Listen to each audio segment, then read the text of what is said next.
Ladies and gentlemen, we have the very, very wonderful Andrew Michaan. Hello. Pod But Outside. What's up? Longtime pal. Yeah, never done the show. Happy to be here. First time, yeah.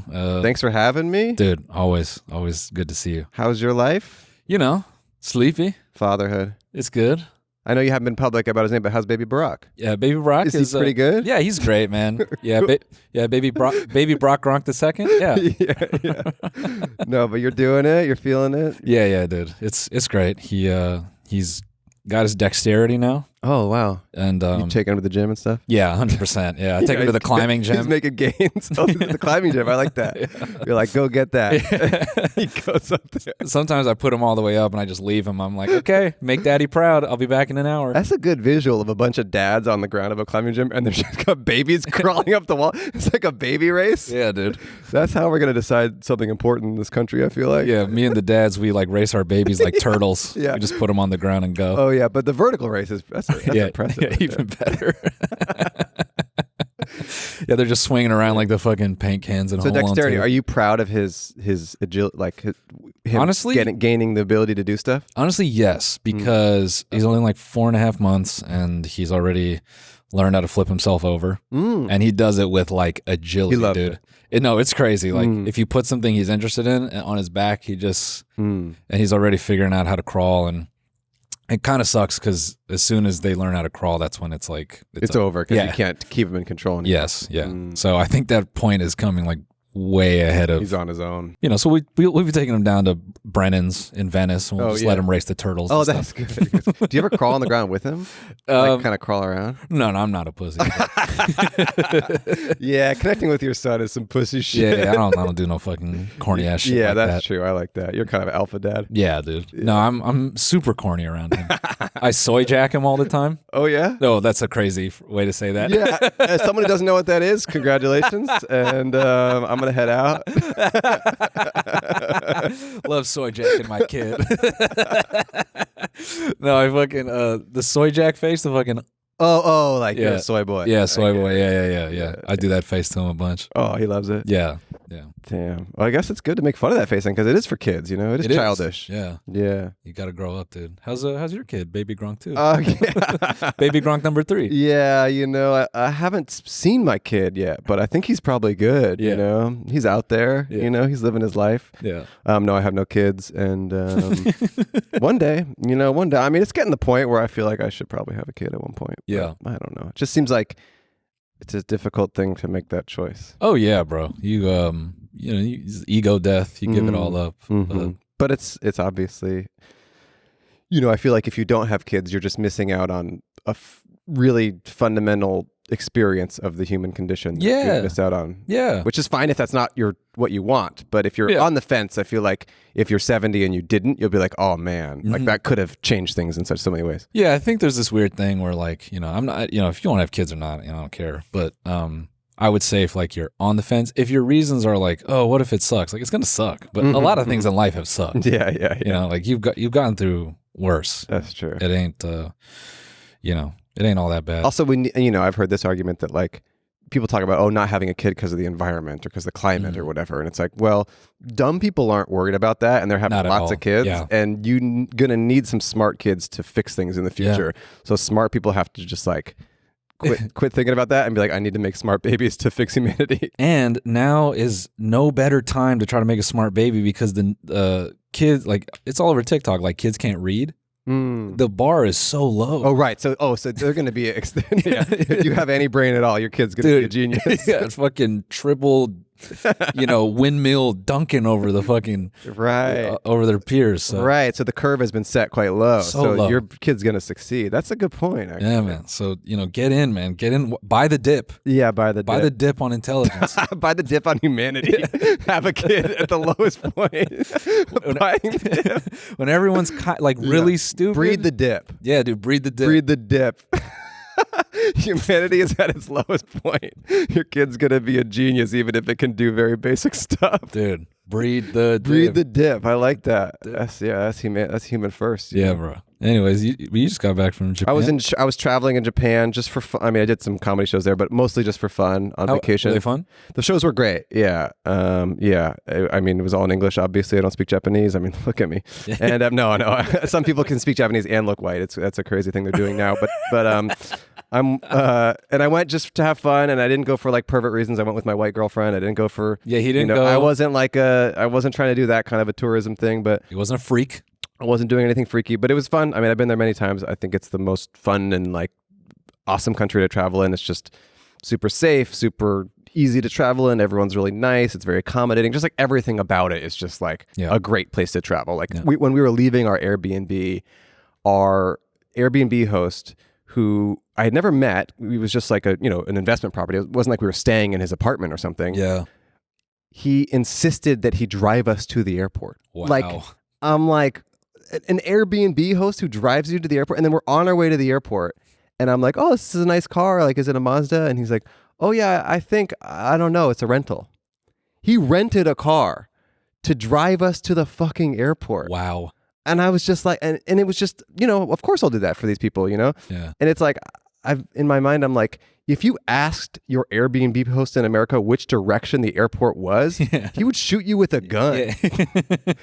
And then he would make your family pay the cleaning fee. Yeah, I think that's the vibe in America. I think the best you could hope for with an American Airbnb host is they don't film you when you're taking the shit. Yeah, they're not filming you at all. Yeah. Hours and sending you videos of you shitting, being like, hey, you shit too hard in my toilet. You're going to double the cleaning fee. Yeah, brother, sorry. Yeah, we saw, and don't tell me, and then they're like showing other footage of you and what you ate, and they're like, and don't tell me you didn't shit because I saw what you ate prior. They're following the whole food journey in your body, and they're charging you accordingly. American Airbnb owners, I feel like they're just there with like an iPad with like 9 different monitors of their properties, being like, I bet one of you's going to fuck up. That might be next, actually, is charging you per flush. That might be the next fee on the Airbnb is like $2 per flush. When fucking Nestle gets a hold of everyone's water supply. Oh yeah. Sorry, I had to make it sad. It's okay. Toilet water is the last bastion of freedom in America. Yeah, dude. Flush it as much as you can now because it's going away soon. Okay, so I have a small gift for you from Japan. Oh, really? Well, I have a couple things. Okay. A few of them are probably not podcast appropriate because they're little snacks, but maybe, on your flight, you can have a little snack. Yes. So I got a couple random little snacks for you. Dude. This is a cream-filled mochi that I've heard is really, really, really good. I don't eat dairy, so. And then here's a matcha chocolate and then a strawberry Kit Kat. Bro, thank you. Yeah, wait, one more. Uno más? And then a green tea Kit Kat. Oh, yes. There Dude, you go. Thank you, man. I didn't buy these specifically for you in Japan, but I bought a bunch of snacks when I was leaving Japan because I thought, it's cool to give fun snacks to people. You were thinking of me, man. Yeah. You're definitely thinking of me. Yeah. No, I did get you something that I thought of you, actually. Really? Because I've heard that you've recently gotten into Magic the Gathering, which I also play. Shut the fuck up. Yeah, so we got to play together. What? I've been playing for years. I'm not public about it, so please cut this. No, I'm kidding. You just came out the closet right now? Yeah. No, I've been playing for a long time, but I got Shut you. Shut the fuck up, dude. It's all in Japanese. Just a booster set. You're a wonderful guy. It's just cool because it'll all be in Japanese and it'll look kind of cool. Isn't it funny when you you pull a Japanese card in an American pack and it's worth $700? Right. There you go. Just go buy it. Yeah. So there's a magic little booster set, brother. Very kind of you. Thank you, dude. Yeah, of course. Sick. The cool thing about Magic is that all the numbers and stuff are on the card in number form, so you can not necessarily know the words, and you can still play. Still play the card, dude. The card. Do you? I only play Arena these days.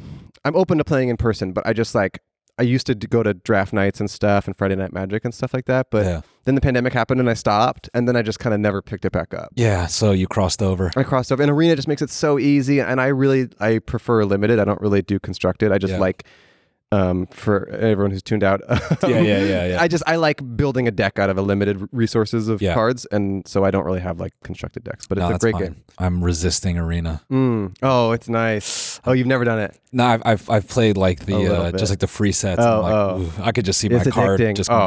It's addicting. I just love cracking pack. I like drafting. It's really fun. Of course, dude. What got you into it? People here or? No, my friends have wanted me to play forever, and then he bought me like a commander deck. It was like a Warhammer deck, and I was like, I've been hooked ever since. Yeah, it's a great game. It's the best game ever. I mean, I really like board games and stuff. It's like, it's the best game ever made. Ever. And I know all the longtime Magic players are fucking pissed about all the new cards and stuff. Oh yeah, it's just changed a lot. They don't like cars in their fantasy game. Yeah. Do you like the cars or what? Oh, of course, dude. Yeah, that's up your alley. Yeah, right there. dude. It's almost like they found out that you were getting into Magic and then they added cars to it. Yeah, it's kind of your fault. It's all. I ruined it. And the SpongeBob cards, they did that for me too. Did they do SpongeBob? Yeah, Magic? dude. Oh, I didn't see that. Yeah, people are pissed about that, but I think it's smart because it just gets people into it. It gets new people into it. Yeah, you got to get people hooked. Yeah, bro. Yeah, like I first time I did math, it was SpongeBob as well. Yeah, it was SpongeBob math. That's how I got into that too. Yeah, like drugs and little cartoons. Yeah, it was the cute. The pipe was shaped like Squidward. Yeah, it was beautiful. Yeah. That's a good way to get people into drugs, and you make them familiar. You know? Oh yeah, that's why everyone likes Molly, because they're shaped like Teslas. Yeah. Whatever. Yeah. Oh, I know this car brand. You a big Molly guy or no? No, I don't like drugs at all. Oh, okay. Yeah, I've done them. Yeah. Pretty regularly and pretty much all the time, but I don't like it. No, I'm kidding. Hey guys, we want to take a quick break to thank a sponsor of today's episode, Hello Fresh. Tired of figuring out what's for dinner night after night, especially on busy weekdays? Get dinner done the easy way thanks to HelloFresh. HelloFresh's new ready-made meals are ready to eat in just 3 minutes. It's the same high-quality ingredients and restaurant-worthy flavor, just with none of the work. Green Chef and Every Plate are now owned by HelloFresh, so it's easy switching between the brands since there's something for everyone. Save time with fewer trips to the grocery store thanks to HelloFresh Market. There's over 100 add-on items you can add to your weekly box, like quick breakfasts, packable snacks, drinks, and more. It's tough being busy, so having some pre-made meals can save you time, a little bit of stress, and you don't have to plan dinner all the time, which is nice. It's nice to feel like something's on cruise control. Get up to 10 free meals and a free high-protein item for life at HelloFresh.com/TMG10FM. 1 item per box with active subscription. Free meals applied as discount on first box. New subscribers only. Varies by plan. That's up to 10 free HelloFresh meals. Just go to HelloFresh.com/TMG10FM. HelloFresh, America's #1 meal kit.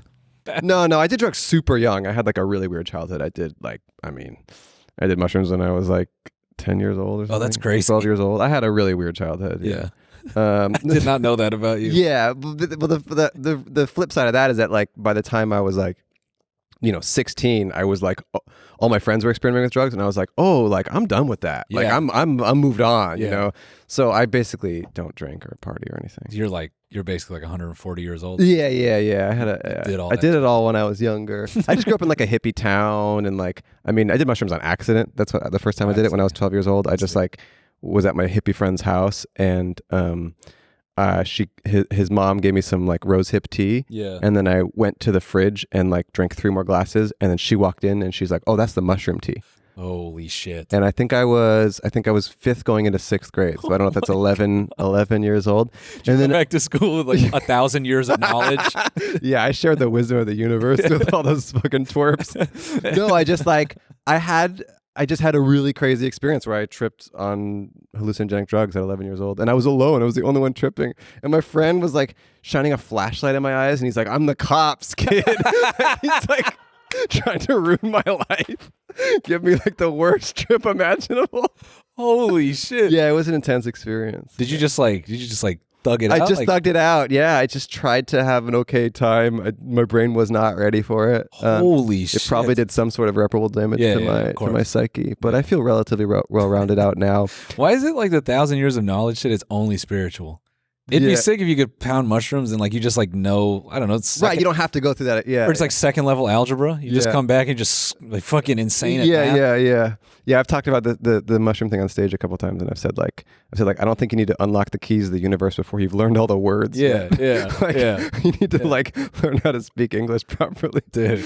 Yeah, it was strange. But truly like by the time I was and then like I smoked weed a little bit when I was like in middle school and stuff, and then by the time I was in high school, I like was just done doing drugs and was like a straight A student, and I don't know. And then I've since like I drank in college, but then I stopped after college, and I don't know. It's good to see you up and able, man. Oh yeah, I had some health problems, but I'm doing better now. Yeah.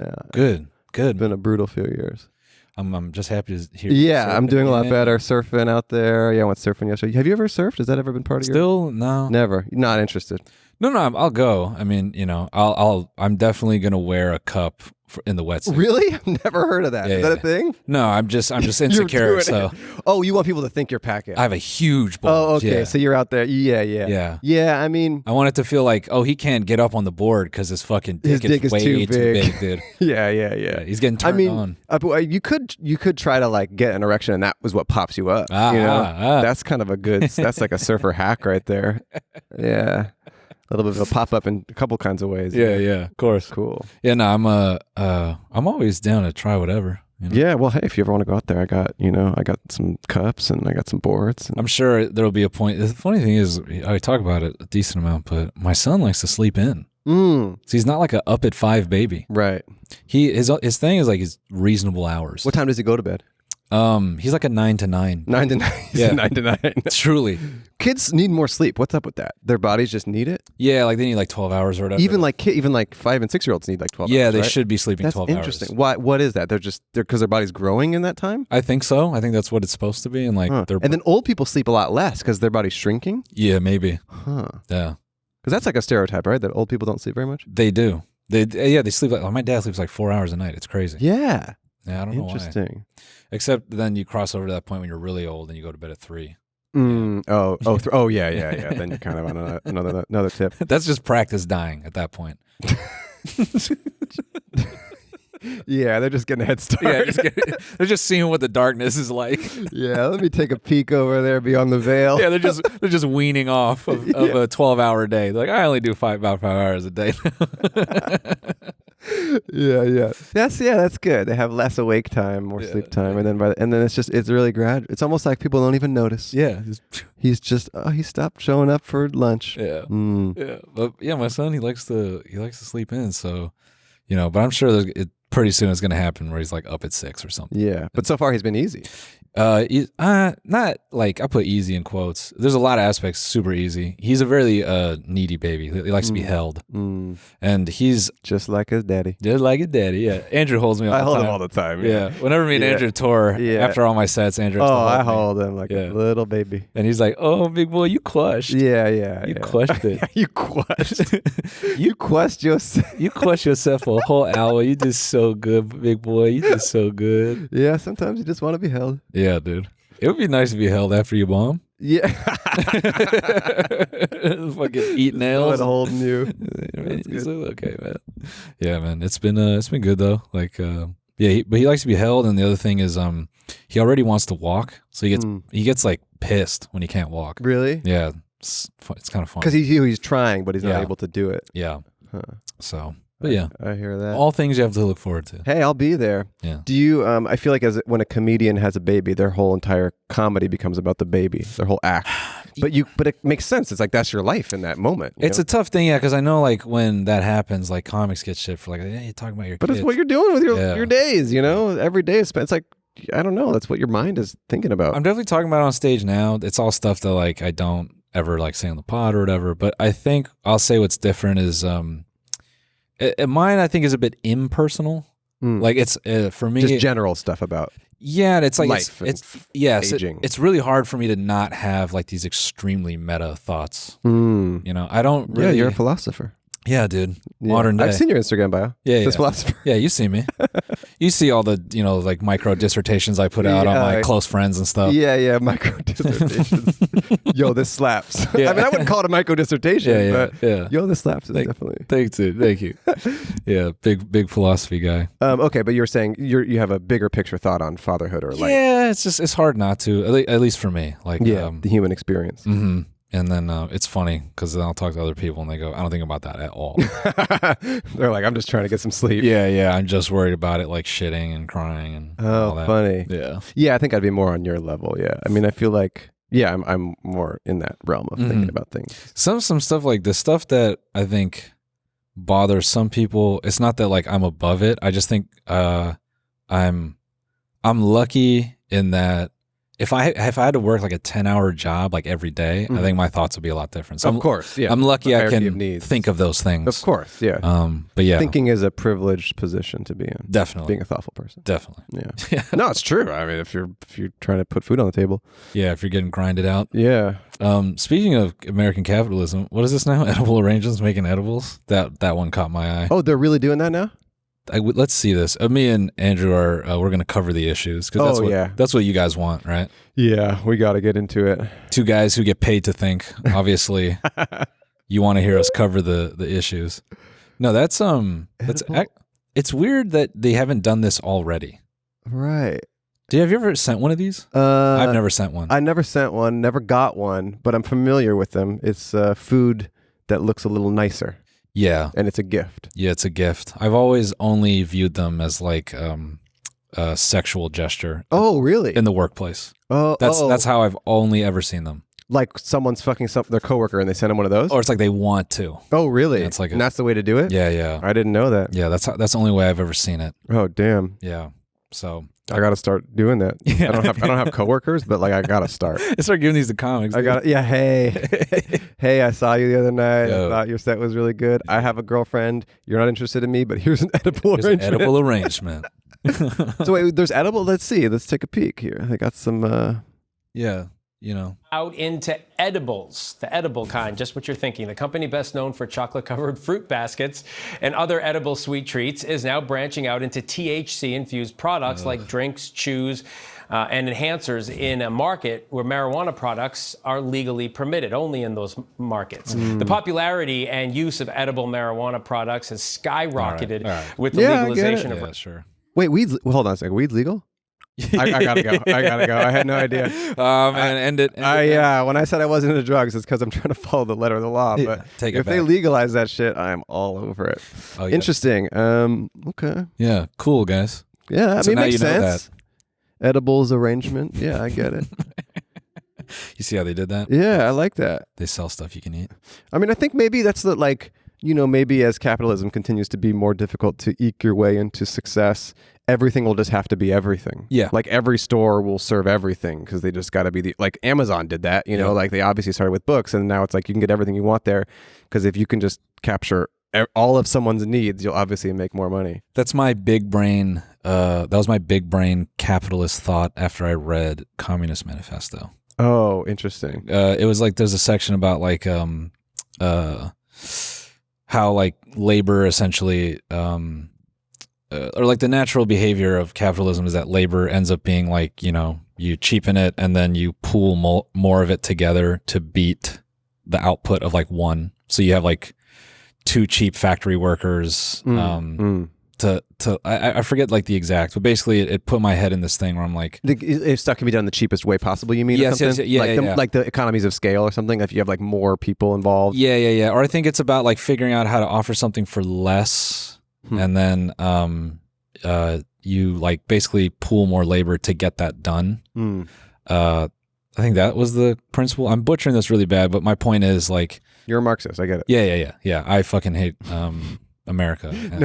And I was just like, after I read that, I had this fucking stupid like, because it made me think about podcasting and how it like grew. Right. And podcasting as like an hour of entertainment, like the idea of like people like comedians like who work for free just coming together to like offer an hour of entertainment for free. It just made me think differently about like, an hour of entertainment was previously like a movie or a TV show or something that you have to pay for, and then I don't know, parasocial stuff allows like this to be more successful type thing. Right. I don't know if that fully makes sense, but no, I hear what you're saying. It's like the cheapest possible thing is what wins out. It's something like that. Both in terms of cheap, in terms of just like anyone can do it for free at home, and also in terms of as a consumer, you don't have to pay anything to use it. Yeah, and it creates like this weird standard where like someone who is otherwise super entertaining that you might pay for gives it for free through and through. And then they become more popular because of that. Interesting. Yeah, I mean, I've always thought like, celebrity, it's at this point, it's like hacky to make a comment about celebrities being into podcasting, but it's like every celebrity now has a podcast. Oh, yeah. It's like, only that's why we have podcasts. Is that just because like entertainment industry in Hollywood is like dead, or do they just want attention? Because it's like, if I'm like, an unbelievably successful actor where I could do anything I want, the last thing I would want to do is have to do a fucking podcast. It's just like, and promote it. It's just like, you won. Like, you won the game. Like, this is the shit that we do because we can't win any other way. Like, you already won. Like, take your fucking spoils and like go to Bermuda and go on vacation. I don't know. I'm just like, how much attention do you need on yourself if you're already so successful? Like, Conan makes sense to me because it's like he had a talk show. Yeah. He no longer had a talk show. And now he's like, okay, I guess I'll do a podcast because it's like a different form. It's basically the new format of what he used to do. Yeah. And his makes sense to me. You don't want to hear a podcast with Sean Penn? Yeah, I think we're good. Write a memoir. You know what I mean? That takes some guts. Yeah. That takes some work. Yeah, you got to hire someone else to write all your ideas, man. Yeah, podcasts are for losers who want to win the lottery, okay? Yeah, dude. It's not for people who already fucking won. Yeah. Yeah, no. Like, that's like being a celebrity and, okay, here we go. I got a perfect analogy. Being a celebrity and using your notoriety to start a podcast is like winning $100 million in the lottery and spending all that money on new lottery tickets. Yeah. You already won. Stop playing. Just be out. Take your winnings. I think it's an attention thing. And it is. And I think also some of them get just like insane offers to do one. That must be it. Hey, I mean, maybe that is true. You just can't say no. You can't say no to the money. Really funny to take like a huge deal, do the fucking podcast, and everyone's like, why the fuck are you doing this? And it's like, I can't tell you. Because you'd be really, really upset. You know what? You're not going to be happy if I tell you why I did my 10-part podcast. You're really not going to like the number attached to this. So. I had an idea for a podcast a long time ago that I think would be really great, which is like, you have someone like Steven Spielberg, right? He, let's say he's like going to be retiring soon or whatever, right? Yeah. He's like, he knows everyone in Hollywood. He just goes out to 10 lunches, right? With like the 10 most famous people he regularly hangs out with. With each one of them, he has an hour-long lunch, and he just is talking shit the whole time. They're both just talking shit, and he secretly records it, and then he just releases every episode as a limited series. It's like Steven Spielberg with Hollywood's 10 hottest people, and they're just shit talking the whole time. Yeah, because obviously you're gonna shit talk when you're with your friends. Yes. And it's different than when you're on a podcast. But for that to just be released, and he's retired at that point, he's like, I don't give a shit. I'm cool. This is how these people actually feel about each other. I have no. Yeah, and as long as it's just personal opinions, I mean, that's not defamation. No, they're not. Yeah, they're not doing anything. Yeah, they're not. They're just talking about how lame so-and-so is. That would be cool. Yeah. That's what I want. I want unfiltered rawness. Come on. People who did not know they were being recorded. Come on, Steve. Come on, Steve. Let's get it going. Come on, Steve. Let's put fucking pen to paper. Let's put this shit together, dude. We can make a killing. We'll put it on Patreon. It's going to more money than you've ever seen in your life. Yeah, man. Yeah, we talked about my dumb podcast idea before. And I had you remove it. Oh, because you still got to do it. You'll do it. Yeah, you'll make it happen. Yeah. Oh, I brought something. You want to see what I brought? Yeah, I do. Okay, so this is just something I saw today. So my girlfriend, she follows Curb Your Larry David, which is a Larry David fan page. So it's people who post. It's just a fan page account that posts clips from Curb Your Enthusiasm or something like that. She's followed it for a long time. It's got 800,000 followers. It's a popular page. Unfortunately, in the last 48 hours, the page has been compromised. And now it's like OnlyFans girls, right? So it's like videos of OnlyFans girls like dancing. Okay. But the funniest part about it is... what? Yeah, it's like nude women. For some reason, it's not showing up on the computer, but can you pull up the screenshot I sent you? The funniest part about it is that there is a screenshot from the account saying, Larry here, I will fix this, do not unfollow. So they hacked the account and they think that it's supposedly run by Larry David. But the idea of them simultaneously posting videos of baddie OnlyFans girls and then saying, Larry here, I will fix this, do not unfollow. Yo, it's Larry, please. Nobody freak out. Nobody freak out. We're getting to the bottom of this. My tour manager has a pretty good Larry story. Oh wait, here, show the other photo really quickly, and then we'll move on. But they're like still, so they're posting OnlyFans girls, but they're also still trying to be like it's a real account. So it just says Jerry and myself. Once again, as if it's actually run by Larry David. Yeah, this is me just shit posting, guys. Yeah. So unfortunately, the Curb Your Larry David account has been compromised. Guys, I'm sorry. We're breaking news. We told you we're covering the issues today, and we got to break them, man. What's your tour manager's Larry David story? It's pretty like quintessential Larry David. Better than what he wanted originally. So he was in like a bar, and Larry was there. And what city are we talking? We're talking Philadelphia? I think it's Philly, yeah. Okay. And they're just chatting, and I forget. Yeah, you know Tom. I know him. You know Tom. Yeah. Not well, but I just Philly. He's like, I just know his address. You're talking about the dirty deed bar? I know that. I'm trying to think. That's the worst bar name. I don't know. I tried. I'm like, no, we'll cut out the stammer and we'll make it seem. Add a new bar. Add fucking something cool bar that everyone loves in there. He's just in the bar and he's chatting with Larry, and then the conversation is your friend and Larry are chatting. Yeah. Tom walked and up to him. Yes. Okay. Approached them. They're chatting, going, and then it's already going pretty good. And then at the end, he like Larry's about to leave, and Tom's like, "Hey man, before you get out of here, you want to get a photo?" And Larry goes, "Nah, no photo." And then he's like, "Really?" He's like, "Yeah, no photo. I take a photo with you. I got to take a photo with him." And he's just doing the thing, you know. And then Tom's like laughing. He's like, "All right, man." Then he's like, "Yeah, I'll see you later." He just lays. I'll see you later. Yeah. And then Tom was like, "That's definitely better than the picture." Yeah, I like that. Yeah, I like that. And you know what? And I respect that. You know, you don't need to be in everyone's photo. No, you really don't. Yeah. But we do. Me and Andrew. Oh, please ask us. Yeah. I honestly need more photos. I just generally, Andrew needs more photos. My phone's full, and I can't delete any of the ones I have because I fucking love them. So I need you to take the photos for me, please. Yeah, guys, Andrew has a serious problem looking at himself. My Venmo is also full, so don't pay me on there. I can't accept anymore. Oh, tough. It's full, man. Tough guy. They got filled out. It sucks. It fucking sucks. My Venmo's full. You ever seen your Venmo with 9999999? They went out. Yeah, they ran out of. It's like rupees in Zelda. No numbers left on my fucking Venmo, man.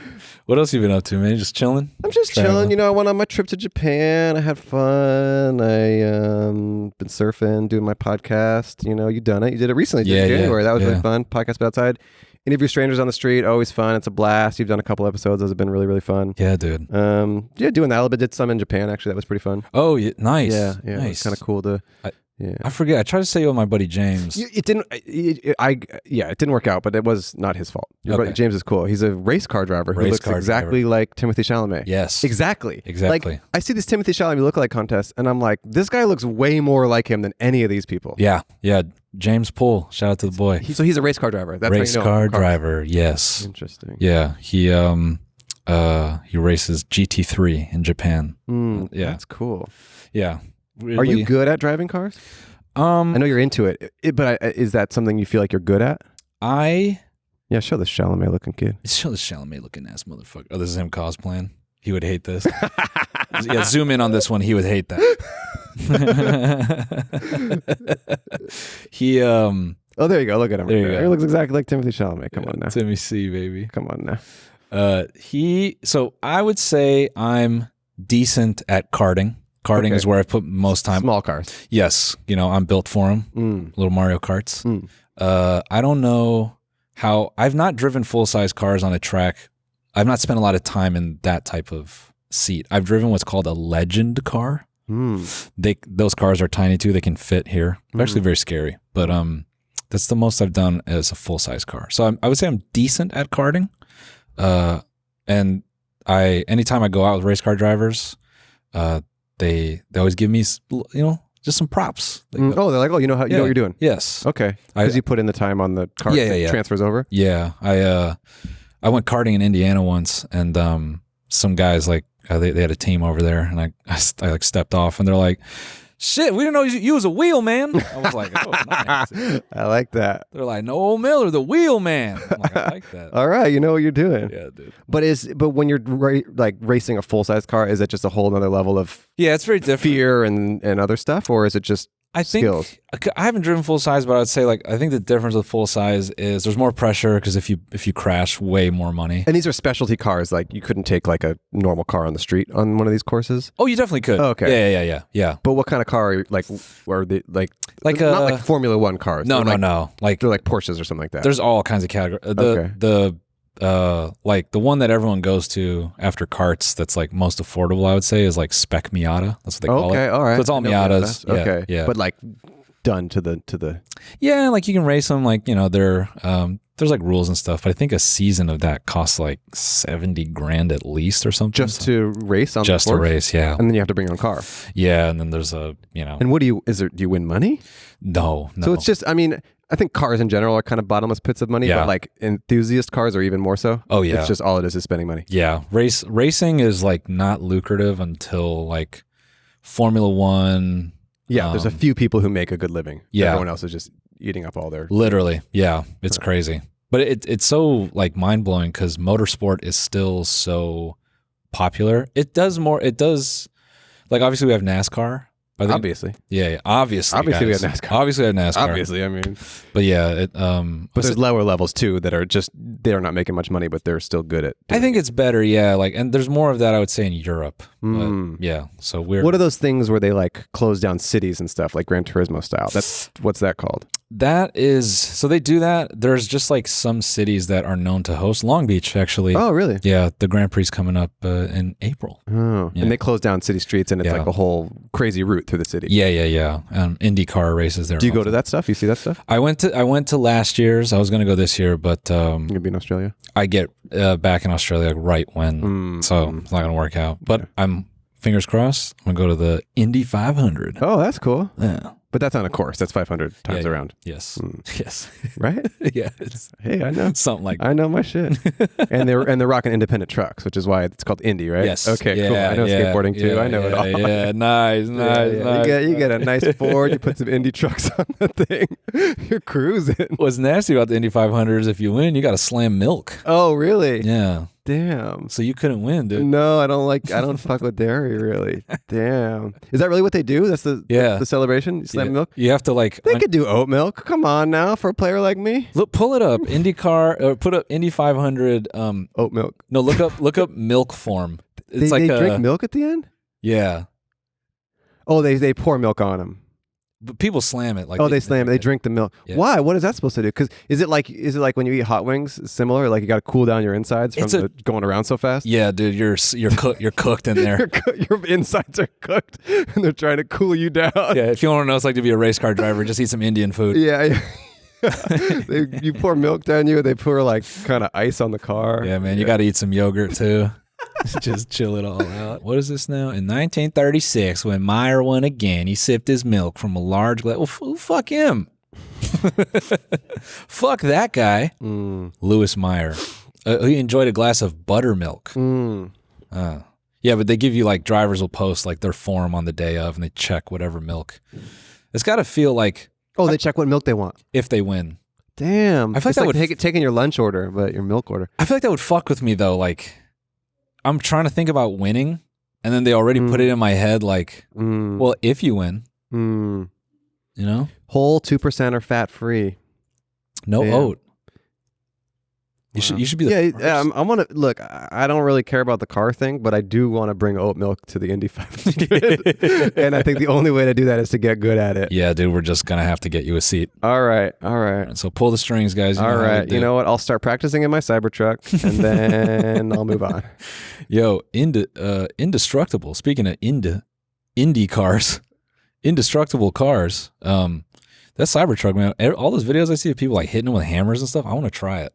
Because it seems like they're not very indestructible, right? Or they're I'm more like you want to hit a car. Yeah. I get it. Yeah.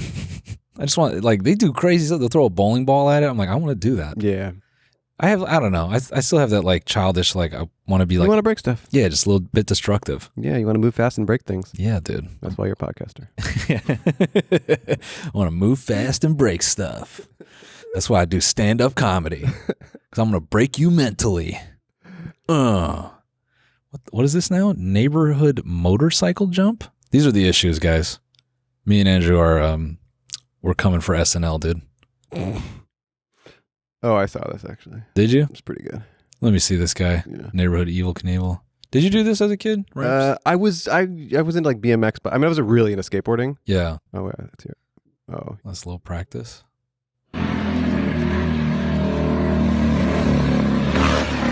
Oh no.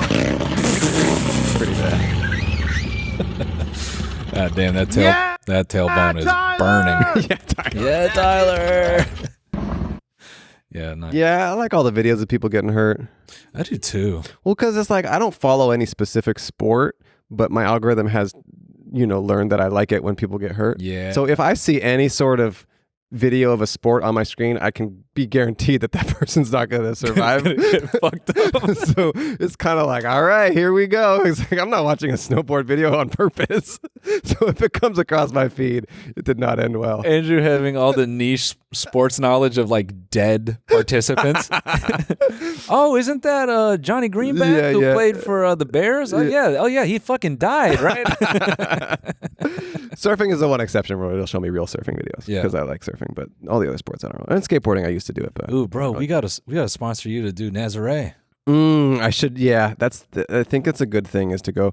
That's like the number one recommendation in surfing is go well above your limits, as much as possible and as quickly as possible. Yeah, do the most do the most. Yeah. Do people still do Nazare, right? Yeah. I think someone just surfed what was supposedly the 100-foot wave. Have you seen the documentary? Oh yeah, it's pretty good on Netflix. That was solid. Yeah, it's a good series. The second season came out too. It's good. Yeah, those are. I mean, that's like a completely different. I mean, it's like a different sport. It's like not even the same as. What's his name? Garrett McNamara. Garrett McNamara and him and his wife, and that's like a totally different sport. It's like they're doing a whole other. I mean, like I like surfing and I do it often, but I mean, I don't go out when it's huge, and that's like they have to be towed in on a jet ski, and their boards are like I think they have like. Like your feet go into like straps. It's like a different thing. Yeah. I mean, it's on a board on water, but it has nothing to do with regular surfing. Such a cool way to kill yourself. Yeah. I mean, I just can't imagine being held down by the water like that. Yeah. Well, speaking of driving to things, if for all the car guys that, because we've already scared everyone off of this episode by talking about MTG cars. Yeah, this is like a nightmare episode for everybody. No. Yeah. Let's talk about something accessible. They heard you say MTG and then they're like, please God. But MTG is just the rearranged letters of TMG. See? And there's something beautiful about that. Yeah. Yeah. It'd be a huge crossover. You should be on the cards. Yeah. Proxy you myself. And SpongeBob. There is, speaking of inaccessible things, it is very accessible though, but K1, the little indoor go-karts? I haven't heard of them referred to as that, but I know about go-karts. Yeah, like there's like one in like Burbank. There's like a bunch of them. It's like a chain. Like a chain. Okay, got it. But basically they built this outdoor track in like, it's like an hour and a half, like southeast or something. And it's like European grade circuit. So like, it's extremely fast. Oh, okay. And I drove that recently. Holy was it crazy? Shit. Yeah. Scary? Yeah. Like life-changing. What's faster, the tires or the ground or the cars? Yeah, it's like the track setup is designed so that you can just be flat out. Like it's Oh, I see. So it's sick. Just some straightaways. Yeah, it's awesome. But anyways. Do you run into each other? No. Okay. Yeah, you wouldn't want to do it there. Okay. Get in big trouble. Yeah. Get in huge trouble at the go-kart track. Big fucking problems. You get caught ramming at the go-kart track. How's your dog like your kid, actually? He is acclimating. He's getting mad at him recently because it's just us adjusting. We're not like as on it with the walks. Yeah. But when I was a baby, my parents had a dog that I think was really, really jealous of me. Yeah. And then one day I was not at home and the dog was, and it destroyed my crib. Like completely, like the blanket, everything like completely like destroyed it. And then they had to kill the fucking, no, they didn't kill it. They gave the dog away. But it was, they didn't kill it, don't worry. But they did give the dog away because they were like, this is unsafe, like I feel the need to call this out. I was so excited to have you on because here's the thing I love. Anyone that doesn't know Andrew, you come across very unassuming. Like I think like, people think like, I don't know. I don't think people expect you where you go with jokes. A little dark. Yeah. Okay, I like that. Yeah. It's always fun for me. Yeah. No, they didn't kill the dog, but they had to give it away because it was like clearly this dog did not want my best interest. Yeah. So we were getting like, and your dog is tiny. I know it's not capable of killing you. I think your baby would win. But because we're working. Yeah, dexterity. Yeah, got him at the gym and choking out my fucking dog. No, but the dog is okay. Yeah, he's better now. Like we realized he was just like getting a little sad. Is he showing interest in the child? Yeah, like whenever the baby cries, he like runs to check on him. Okay. And like he'll obviously sniff him. He'll sit next to him. Okay, so there's something. Yeah. It'll be in time. But he was growling at him like some like nights recently because of just he was getting all of our attention. So it was just like a yeah. I exist too. Yeah. So I took him on some extra walks, and I've been just cuddling him a bit more. And you should soy jerk him. Yeah, soy jack. Love that. Yeah, soy jack. Soy jack. Yeah, whatever. Soy jerk. No, I like soy jerk. Soy masturbate. You should soy masturbate your dog. I love soy masturbating my dog. Yeah, dude. All these freaking dogs, man. I'll just be jerking my dog, man. Yeah. I mean, is it okay to jerk off your dog? I mean, jury's out, Yeah. I'll put that to the people. Y'all let us know. Yeah. Is that animal abuse? I don't know. He sure seems to fucking love it. Yeah, he loves that shit, man. No, I don't sexualize my dogs. They don't do that. Your dog's names are awesome. Oh yeah, my dogs are Bluetooth and Spinach. They're really sweet. They're adorable. Yeah, I love my dogs. Had my dogs for a number of years. I don't think I ever asked you the Bluetooth lore. I don't know. My friend Zed and I were just thinking. We were trying to think of names for the dog, and I think maybe we were in my car and it said like Bluetooth, and we just like saw the Bluetooth thing, and maybe he suggested it or something. And then it's a great name because it's unique. No one else I've seen has that name. And then I also call him Tooth or Blue. Or, I don't know. There's lots of nicknames there. Damn, who would have thought? Yeah, who would have thought? Ollie, right? Your dog? Skate culture. Yeah, skating culture. Yeah. Oh, there's my dog. Oh, yeah, there's Bluetooth and Spinach. Oh, just like that. And these dogs are not dead. No, they're very alive. They love life. I was just with them this morning. Yeah, they're good. Yeah, I never was a dog person. I was always a cat person, and then I got dogs a number of years ago. And You've been converted. I was converted. I had a girlfriend who had 2 dogs, and then we broke up, and then I was like, I missed them, and then, Yeah, man. Turns out. Man, I was just like reflecting on earlier today how much you did so much of the road with me when I first started getting back. I did a few gigs. Yeah, I don't think it was that much. Maybe like a decent amount. We did Arizona, we did Philly. That might have been it. I thought there was a couple more. No, just maybe in LA. Then I did a couple shows in LA at the Improv. Yeah. Do you kind of? I feel like in the last couple of years you've taken stand up more seriously and taken the road more seriously. Yeah. Are you happy with that decision? And like, do you feel like you're getting yourself out there more, or what is it giving you? Yeah, I mean, like, and you're great at it. Like, as someone who didn't know your stand up before I went out with you, the first weekend I went out with you, it was like, oh yeah, you're talented, funny on stage, quick on your feet, and it was great to watch. Thanks, man. And it's cool to see. You're getting a lot out of it? I mean, personally, I mean, it's always been, my first love. Yeah. I think like, it's so tough, man, because it's annoying to get up here. In LA, just doing a set in LA. I know. Have you ever thought about New York?